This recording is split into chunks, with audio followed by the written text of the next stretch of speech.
मजबूर इसलिए होगी कि मिलिटेंट ने धमकी दी, मिलिटेंट ने मारना शुरू, बहुत सारे हमारे। एलजी साहब थोड़ा आप जो है अपने शीश महल से थोड़ा बाहर आ जाइए। मैं ये नहीं कह रहा हूं, मैं ये कह रहा हूं कि शायद नजरों आर्टिकल 370 हटा तो उन्होंने। बशीर अहमद मीर साहब इस वक्त मेरे साथ बातचीत करने के लिए मौजूद है, जो माइग्रेंट फ्रंट के चेयरमैन हैं। सबसे पहले सर आपका बहुत शुक्रिया वक्त देने के लिए। आपसे सीधे सवाल रहेगा, जो लोग घर से बेघर हुए, होटलों में रहते हैं या डोकू में रहते हैं, उनके लिए आपने क्या किया? शुक्रिया, पहले मैं आपका चैनल का शुक्रिया अदा कि आप यहाँ आए। असल में जो है ये जब यहाँ मिलिटेंसी स्टार्ट हुई तो बहुत सारे ऐसे लोग थे जिन्होंने हिंदुस्तान का झंडा जो है हाथ में रखा, उसको कोई मतलब जो है आंच नहीं आने दी उस झंडे को। जब इलेक्शन हुआ लोगों ने इलेक्शन में पार्टिसिपेट किया, और जब लोगों ने पार्टिसिपेट भी किया और अपना झंडा हाथ में लेके वो चल पड़े, तो उस वक्त मिलिटेंसी का जबरदस्त दौर था। तो बहुत सारे लोग ऐसे जो शहीद हुए और कुछ लोग ऐसे जिनको अपना घर छोड़ना पड़ा। इसमें बहुत सारे लोग हैं जो इस वक्त होटलों में रह रहे हैं। एक एक मतलब फैमिली, चाहे उसमें 10 बंदे हैं चाहे 15 बंदे हैं, उसकी बहू उसकी बेटी, उस वक्त 2 ही, अगर उस वक्त 4 बंदे थे उस वक्त से आज कम से कम 32-33 साल हो गए। 33 साल में आप देखो जो उसका बच्चा था वो बड़ा हो गया, उसकी शादी की, अगर लड़की थी उसकी शादी, कभी उनका दामाद भी उनके घर आता है, अगर उसमें मतलब लड़का था उसकी शादी हुई, उसकी बहू, एक घर में वो एक कमरे में रह रहे हैं। लेकिन आज तक सरकार ने इनके बारे में कोई मतलब जो है ना सुध नहीं ली कि अगर ये उस वक्त निकले, अपना घर बार छोड़ा, अपने देश का झंडा इन्होंने हाथ में रखा, अपने देश के लिए लड़ा, मिलिटेंसी के खिलाफ इन्होंने मतलब जंग मतलब जो है शुरू की, तो इनको जो है हम देखें ये किस हालत में रहे, किस कसम पुर्जी की हालत में रह रहे हैं। आपने क्या किया? बात सुनिए ना, हमने बहुत मतलब टाइम टू टाइम हमने मरकज सरकार के साथ मामला उठाया, लेकिन बदकिस्मती से, मैं इसको कहूँ बदकिस्मती से, जब से यहाँ ये एलजी का राज हुआ उस वक्त से आज तक जो महाना इनको रिलीफ मिलता था 13,000, वहां से मतलब देखो आप इन 5 सालों में कहां से हालात कहां पहुंच, कितनी महंगाई होगी, लेकिन इनको 13,000 महाना रिलीफ मिलता है, उसको बढ़ोतरी नहीं की गई। मेरी मांग होगी एलजी साहब से, एलजी साहब थोड़ा आप जो है अपने शीश महल से थोड़ा बाहर आ जाइए। इन लोगों के ऊपर नजर डालिए जिन्होंने हिंदुस्तान का झंडा बुलंद रखा, उसको कोई आंच नहीं आने दी। इलेक्शन का जो प्रोसेस हुआ उसमें जो है जमहूरियत ने अपना रोल अदा किया कि मतलब जो है इलेक्शन में वोट भी डाला, इलेक्शन भी लड़ा, लोकल बॉडीज के इलेक्शन लड़े इन्होंने, पंचायत के इलेक्शन लड़े इन्होंने, डीडीसी भी इसमें सब मतलब पार्टिसिपेट किया है ना, लेकिन बेखौफ हो अपने वतन के लिए। वो कौन से लोग थे? कश्मीरी थे, हिंदुस्तानी थे, बाहर के नॉन लोकल्स थे? नहीं, देखो इसमें ऐसा है कि जम्मू कश्मीर के सारे लोग थे उसके अंदर, चाहे वो हिंदू था, पंडित भाई था, हमारा मुसलमान था, हमारा सिख भाई, सारे। मजबूर क्यों है? नहीं, मजबूर इसलिए होगी कि मिलिटेंट ने धमकी दी, मिलिटेंट ने मारना शुरू, बहुत सारे हमारे लोग शहीद हो गए इसमें, बहुत सारे लोग इसमें शहीद हो गए जिन्होंने हिंदुस्तान का झंडा मतलब हाथ में ले रखा था, जिन्होंने पार्टिसिपेट किया इलेक्शनों में, जिन्होंने इस माहौल को जैसे मतलब जब यहाँ ये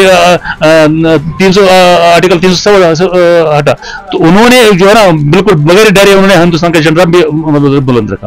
तो ये चीज है कि मैं एलजी साहब से कहता हूं कि वो जो है अपने शीश महल से बाहर निकल कर इनके ऊपर अपने अफसरों को बोले कि इनका क्यों मैं नहीं सुनता, अगर सब लोगों की सुनी जाती है इनकी क्यों नहीं सुनी जाती। अब ये ना हो कि हमारे लोग मतलब मेरे मतलब जब हमारी अभी मीटिंग हुई पिछले कुछ दिन पहले कि सारे मतलब जो हमारे मतलब तंजीमी ओहदेदार थे सारे माइग्रेंट थे इसमें, तो ये होगा फैसला कि हम जो है धरना देंगे, हम बाहर भूख हड़ताल पे। मैंने कहा कि मैं एक बार पहले एलजी साहब को रिक्वेस्ट करूंगा इस बारे में कि ये चीज आप कब तक ठीक करें। और दूसरी बात, अभी आज कितना तारीख है? आज 12 तारीख है।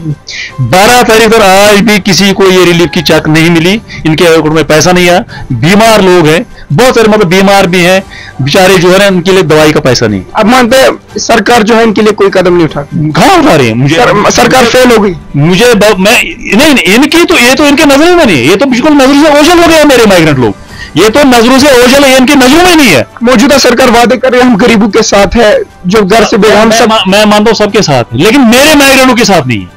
जिन माइग्रेंटों ने जो है अपनी जो है ना जवानी देश के लिए कुर्बान की, उनका क्यों वो क्यों नजर नहीं आ रहे लोगों को? मैं तो कहता हूं उनके साथ नाइंसाफी हो रही मेरे लोगों की। हम मानते झूठे वादे कर रहे हैं सरकार। मैं ये नहीं कह रहा हूं, मैं ये कह रहा हूं कि शायद नजरों से ओझल है मेरे ये माइग्रेंट लोग जो होटलों में पड़े हैं, 68 होटल की, कितने होटल है हमारे पास जिसमें ये लोग पड़े हैं एक एक कमरे में।